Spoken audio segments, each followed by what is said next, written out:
Hello everyone, and welcome to the channel. Let's talk about good news from Brussels that looks solid in a press release and pathetic on a calculator. European development banks have approved a €127 million loan to Naftogaz so Ukraine can buy gas from the EU. Headlines: Solidarity, support, energy security. Reality: at current import levels, that money buys roughly a week and a half of winter gas. So yes, gas for Ukraine has been found, in the same sense that a bucket of water is a solution to a forest fire. Formally, the scheme is simple. Several European development banks sign a loan package. Naftogaz gets €127 million. Gas is purchased from EU markets and physically brought in via Hungary, Slovakia, Poland, and others. Everyone reports support to Ukraine's energy security. Now let's leave the PR and look at volumes. Recent weeks, Ukraine has been importing about 140 to 200 million cubic meters of gas per week, with a working average around 170 to 175 million cubic meters.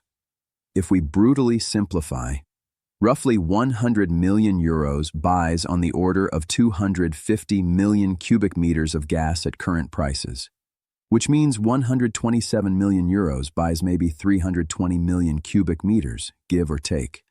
At the current burn rate, that's 1.5 to 2 weeks of winter imports. Not a season, not a month. 1.5 weeks in a heating season that lasts 4 to 5 months. So technically, yes, Europe helped. Strategically, it's painkillers for a patient who needs a transplant. On paper, underground gas storage in Ukraine looks almost respectable. About 8.8 billion cubic meters in storage now. Last year, they had 8.5 BCM going into the heating season. They withdrew around 7.8 billion cubic meters and finished the winter with 0.7 billion cubic meters still in the tanks. So if this year they withdraw the same 7.8, they'll end the season with around 1 billion cubic meters left. Looks even better than last year. Except the context has changed completely. From January 2025, Russian transit through Ukraine stopped. Some production assets, parts of storage infrastructure, and sections of the gas transmission system are damaged or degraded. The convenient trick of virtual reverse is over. You can't just dip into transit gas and write in the documents that it was bought in Switzerland. Now gas has to be physically hauled in from Europe, with transportation costs, taxes, import duties, and European hub prices on top. Same winter, same cold, completely different logistics and cost structure. The second structural problem is domestic production. Rough numbers. Last year, Ukraine produced a bit over 19 billion cubic meters. This year, in an optimistic scenario, we're talking about 14 BCM, possibly less. So you have a gap of 5 to 6 billion cubic meters compared to last year's production levels. What does that mean in practice? Imports are not a nice addition. They become central to the balance. Every week of cold weather pushes the system harder toward imported gas.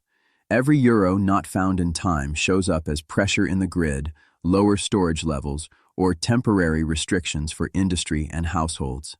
Add to that, the leadership is delaying the official start of the heating season, which you can see from storage. Volumes have been flat for weeks instead of starting a normal decline. And even with that delay, those 8.8 billion cubic meters in storage are the second lowest preseason level in independent Ukraine's history. The only worse year was 2024, so yes, the spreadsheet says 8.8. The system says this is not enough for a stress winter with reduced production. There is a structural irony here that no one in Brussels likes to discuss out loud. For years, the sales pitch was simple. You'll be like the EU. Prosperity, standards, rule of law, nice sidewalks. The fine print was less poetic. First, you get European prices and European market rules. Income, pensions, and institutional quality may or may not catch up. Gas is the most brutal version of this. Prices are formed on European exchanges, gas is imported from the EU, and then wrapped in taxes, tariffs, and transport costs.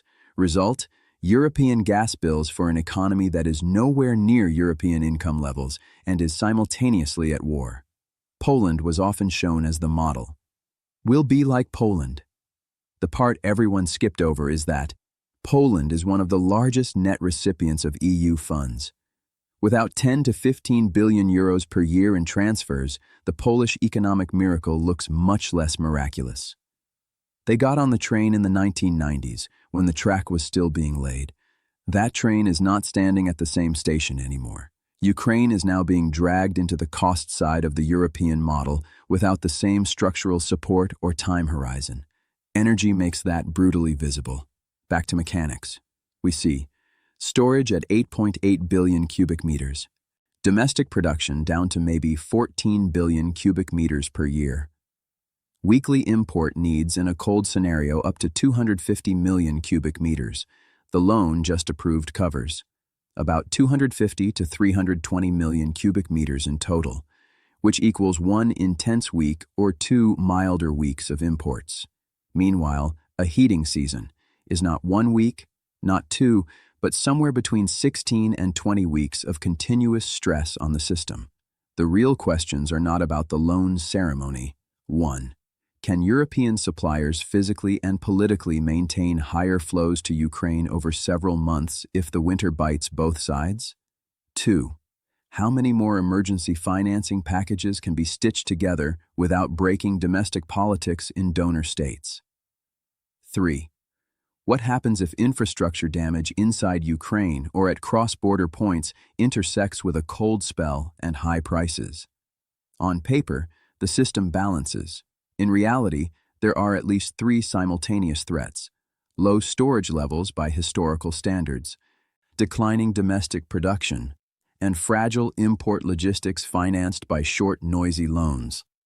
That's not an energy strategy. That's improvisation under pressure.